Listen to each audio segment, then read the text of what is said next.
Zakweli, l'entretien de la matinale.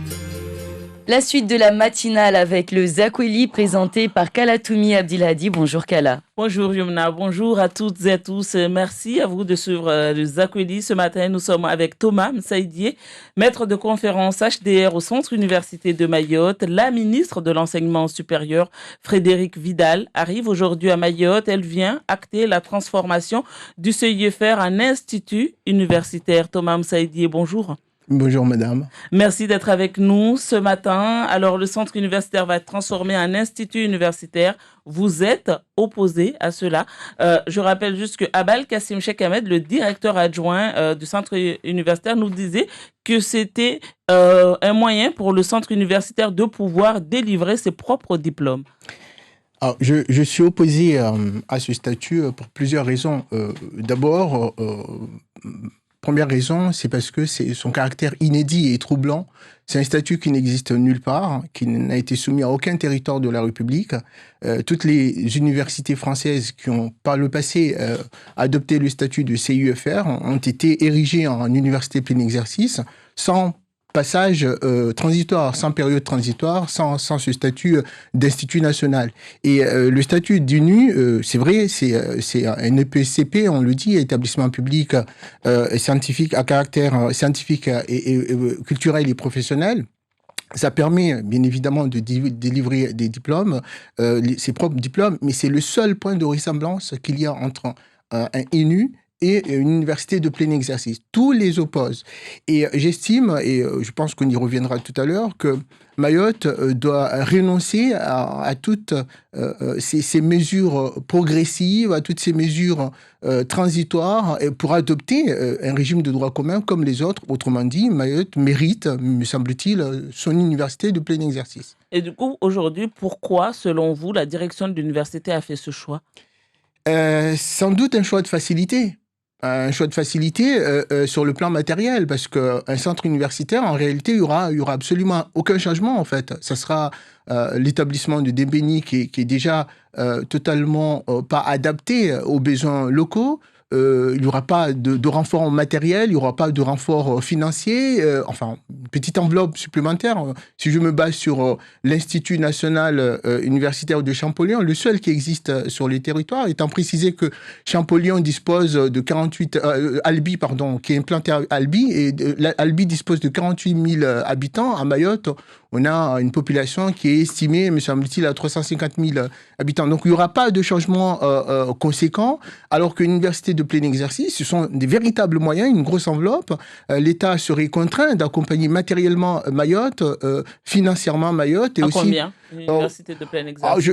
J'ai pas des valeurs, mais pour construire une université, il faut estimer environ un budget de 100 millions d'euros, parce que l'université ne sort pas de nulle part. Il faut construire le bâtiment, il faut construire le campus, fabriquer la structure qui permettra d'accueillir les étudiants, etc. Donc ça demande un investissement considérable. Et comme vous le savez très bien, à Mayotte, quand il s'agit d'investir, l'État fait preuve de peu d'engagement. L'engagement de l'État est extrêmement timoré quand il s'agit d'investir en Donc pour Mayotte. vous, aujourd'hui, la direction de l'université ne fait que suivre une direction de l'État pour faire des économies? Et c'est pas exclu. C'est pas exclu. En tout cas, il fait le jeu de l'État, parce que le courage aurait été que le directeur demande directement un passage à l'université de plein exercice et un accompagnement. L'État peut nous accompagner. Ça existe partout, sur tout le territoire national. Je vais vous donner un exemple. On nous compare très souvent à La Réunion. On nous compare très souvent à la Guyane. La Réunion constitue un CIUFR de 1970 à 1982.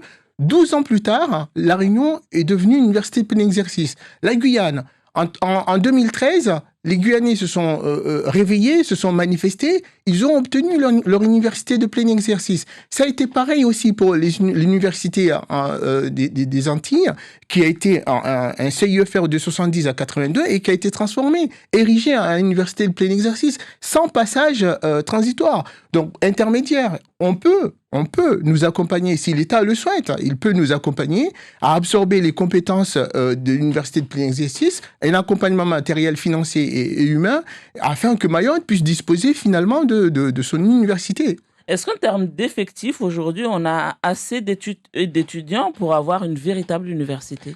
Alors, je n'aurais pas posé la question comme ça. Elle est extrêmement pertinente, cette question, mais je l'aurais reformulée si vous me permettez. Est-ce que nous avons les capacités d'accueil permettant justement de faire face aux besoins exprimés par la jeunesse de Mayotte? Vous me permettez juste de faire allusion à des statistiques qui sont très connues. Vous savez que Mayotte, c'est le territoire français, la région européenne, le territoire français où la part de jeunes est la plus significative. On dit très souvent que 60% de la population de Mayotte a moins de 20 ans. Plusieurs fois, on a des ministres qui viennent à Mayotte qui nous disent Mayotte manque d'ingénierie, il faut former des personnes. Et le problème, c'est que l'ingénierie, ça se fabrique à l'université. La formation, c'est à l'université, dans les grandes écoles. Et si nous disposons d'une université de plein exercice, nous pourrons absorber tous les besoins de cette jeunesse. À l'heure actuelle, nos capacités d'accueil sont particulièrement limitées. Moi, je suis contraint de dire à des étudiants qu'on ne peut pas vous inscrire en droit, puisque je suis directeur du département droit, économie, gestion, faute de place. Nous n'avons pas de place. Je vais vous donner juste des chiffres. Vous savez, désormais, depuis quelques années, 3 ans, 3 ou 4 ans, me semble-t-il, les demandes d'inscription à l'université se font via ce qu'on appelle Parcoursup. C'est décentralisé. En AES, les premières demandes d'inscription en AES, on a à peu près 1200 demandes d'inscription en AES. En droit, on avoisine les 900. Donc, c'est pour dire qu'on a des formations qui suscitent l'engouement, on a plusieurs étudiants qui attendent que ça, venir faire des études à Mayotte. Malheureusement, on ne peut pas répondre favorablement à leurs besoins parce que nos capacités d'accueil sont limitées. Ce sujet est un sujet politique. Est-ce qu'aujourd'hui, vous avez l'impression que les politiques mahorais réalisent l'importance de la chose? Alors, ça va être délicat parce que vous m'incitez à critiquer les élus. Dites ce que vous avez à dire. Alors, je le dis sans langue de bois, j'ai un peu l'impression que les élus sont un peu déconnectés. En réalité, on entend très peu d'élus s'exprimer sur ça, mais c'est peut-être sans doute parce que la question elle est plus technique. Ils ne mesurent pas du tout la portée de cette mascarade qu'est l'UNU. Parce que si c'était le cas, ils feraient comme l'avait fait Christiane Taubira quand elle voulait que la Guyane soit dotée d'une université de plein exercice. Elle est montée au créneau et toute la population, le monde acteur, le monde institutionnel, le monde socio-économique, tout le monde, les étudiants se sont soulevés pour avoir une université de plein exercice. À Mayotte, j'ai l'impression que les élus ne s'en inquiètent pas, ne s'en émeuvent pas. Peut-être parce qu'ils ne savent pas qu'un uni, un institut national, c'est un statut hybride. C'est un statut, excusez-moi l'expression, je sais qu'à cette heure-ci, les enfants sont à l'école, donc je peux me permettre, c'est un statut bâtard, il faut dire les choses. Et comme à Mayotte, le statut hybride, c'est tout ce que nous méritons et personne ne dit rien. Alors que c'est à eux, comme vous l'avez dit, c'est une question politique. C'est pas Thomas Msaidi qui va faire bouleverser les choses. Ce sont les élus qui doivent monter au créneau et dire stop, nous ne voulons plus de l'hybride, du provisoire, du progressif. Cette instrumentalisation, cette banalisation de l'expérimentation à Mayotte doit s'arrêter. Thomas Msaidi, vous avez été le concurrent de l'équipe actuelle pour accéder à la direction de l'université. Est-ce que cette position que vous avez aujourd'hui n'est pas juste une position partisane pour être contre ce qu'il propose? Ah non, absolument pas. Alors, je vous dis, dès le début, ça fait déjà plus de 5 ans que je me bats justement pour qu'on mette en place une université de plein exercice. Et d'ailleurs, en 2019, nous avons été évalués, enfin, on a eu un rapport de l'IGANR qui était venu à Mayotte et elle avait entrepris beaucoup d'entretiens et moi, j'avais eu quasiment 2 heures d'entretien avec elle. Je lui ai fait comprendre ma position qui était très claire. Mayotte doit avoir son université de plein exercice. C'est pas une posture politique. Et d'ailleurs, j'en fais pas. C'est absolument pas une posture politique. Alors d'ailleurs, si je m'étais présenté, c'était uniquement pour défendre cette idée et porter cette idée un peu plus haut afin justement que le gouvernement, les hommes politiques soient sensibles aux véritables attentes, aux véritables besoins de la population locale. Et ça fait des années que la population réclame une université. Personne ne savait que le CIFR n'était pas une université de plein exercice. Beaucoup de personnes ont découvert cela pendant la période de campagne. Et comme là, personne ne sait que l'INU, c'est un statut hybride, c'est un statut qui n'existe nulle part, à part l'INU de Champollion, mais je vous ai dit, c'est un pôle universitaire attaché à Toulouse, qui est devenu un INU. Et personne ne s'en inquiète. Et il serait temps La- que les élus se réveillent et s'accaparent, s'approprient la Frédéric question. Vidal arrive aujourd'hui à Mayotte, la ministre de l'Enseignement supérieur. Est-ce que vous avez l'intention, vous allez la rencontrer? Est-ce que vous allez lui exposer votre opposition? Alors, elle a prévu de faire, de présenter des projets en amphi. Alors, je ne sais pas si on aura la possibilité de lui poser des questions, de s'exprimer. Je ne sais absolument pas parce que la venue de la ministre a été un secret qui a été savamment entretenu. Le programme, on nous l'a décliné, mais on ne sait pas, on ne sait pas si on va pouvoir s'exprimer. En tout cas, elle souhaiterait rencontrer le personnel du CIEFR, des étudiants, mais est-ce qu'on aura droit à la parole? Ça, je n'en sais rien. Mais si c'est le cas, je n'hésiterai pas à lui préciser que sa venue est une très bonne chose. Cependant, si elle venait à nous proposer un statut hybride qui n'existe nulle part, je lui dirai très clairement que je suis opposé. Je me permets juste une petite remarque. Vous savez qu'à l'heure actuelle, on parle de la Nouvelle-Calédonie qui aspire à l'indépendance. La Nouvelle-Calédonie, un territoire qui a vocation à devenir indépendant, dispose d'une université de plein exercice. La Polynésie, pourquoi Mayotte ne pourrait pas avoir son université de plein exercice? Qu'est-ce que nous avons fait de mal pour être toujours maltraités méprisés par la République? Une université, c'est censé être à l'image du territoire, en tout cas proposer des formations à l'image des problématiques du territoire. Donc pour vous aujourd'hui, quand je vous écoute, c'est que le CIEFR n'est pas à l'image de Mayotte et demain le CIEFR va devenir donc un INU, ça ne sera pas non plus à l'image de Mayotte. En tout cas, il n'y aura pas de changement. Alors, je n'ai pas dit que le CIEFR n'était pas à l'image de Mayotte. Ça serait vraiment malhonnête de ne pas reconnaître quelques avancées quand même depuis sa création.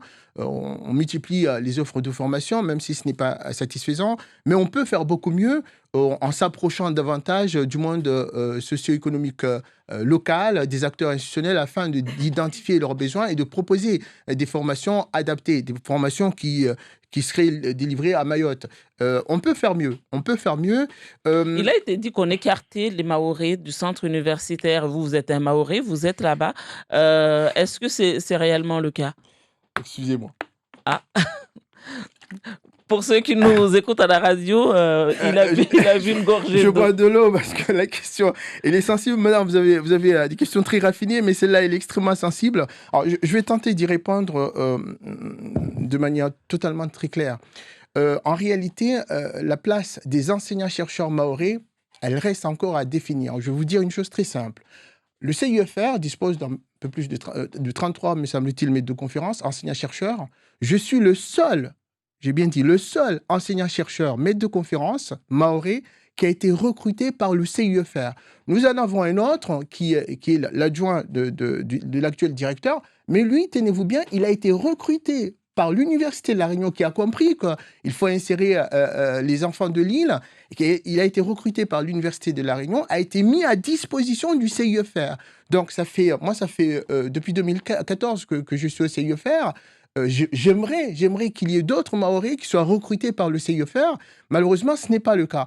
Alors, la politique de recrutement qui est adoptée au CIEFR peut être revue. Elle peut tendre vers une insertion encore beaucoup plus accrue des jeunes Mahorais, parce qu'on ne nous dira pas que nous n'avons pas de talent. Nous n'avons beaucoup de talent. Rappelez-vous de l'affaire Ibrahim Baïdja, un jeune qui est là depuis la création du CIEFR, qui est extrêmement apprécié de tous. Les étudiants l'apprécient, il est très pédagogue, hautement compétent. Malheureusement, il n'a pas pu être recruté. On a d'autres jeunes qui ont été qualifiés. Je pense à Mlaili Baïdja. Il y a un autre... Mlaili Kondo, pardon, Mlaili Baïdja, le lapsus.